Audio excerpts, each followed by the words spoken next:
Qu'auriez-vous fait face à l'épidémie du Covid-19 si vous aviez été à l'Élysée aux commandes de la nation? Vous avez d'ailleurs commencé à répondre à cela.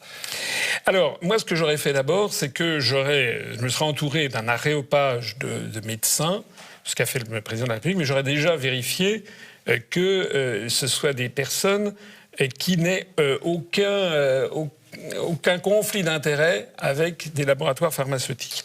Et quand je dis ça, je peux le dire, parce que je vous renvoie à mon programme présidentiel de 2017, la proposition 92. J'avais d'ailleurs été asticoté sur France Info, je crois que ça devait être aux alentours du 11 ou 12 avril 2017. J'avais été asticoté par Guy Birenbaum, qui était journaliste à France Info avec une émission avec Apathy, et il avait pointé, vous avez mis votre programme dans votre idée 92, c'est que vous voulez lutter contre les grandes peurs et les grandes pandémies orchestrées par des grands laboratoires pharmaceutiques. Vous vous rappelez ces grandes pandémies qu'on nous a fait valoir, notamment sur l'affaire de la prétendue grippe aviaire, puis la prétendue grippe porcine.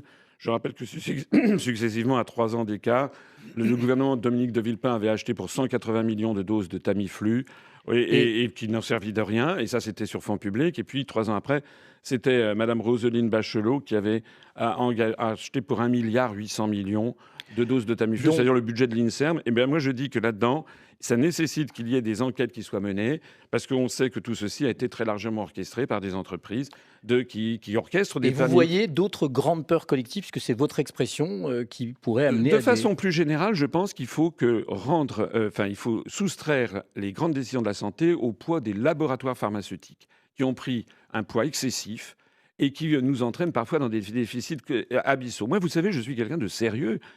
Les propositions que je fais, c'est qu'elles sont fondées sur des faits. D'où la question qu'on vous pose. Eh bien oui, elles sont fondées sur des faits. Ils crèvent les yeux que nous avons des gens qui sont en fait, qui promeuvent une solution plutôt qu'une autre, le remdesivir du laboratoire Gilead notamment, et qu'on a l'impression que tous les arguments qui peuvent être opposés à ça sont considérés comme nuls et non avenus.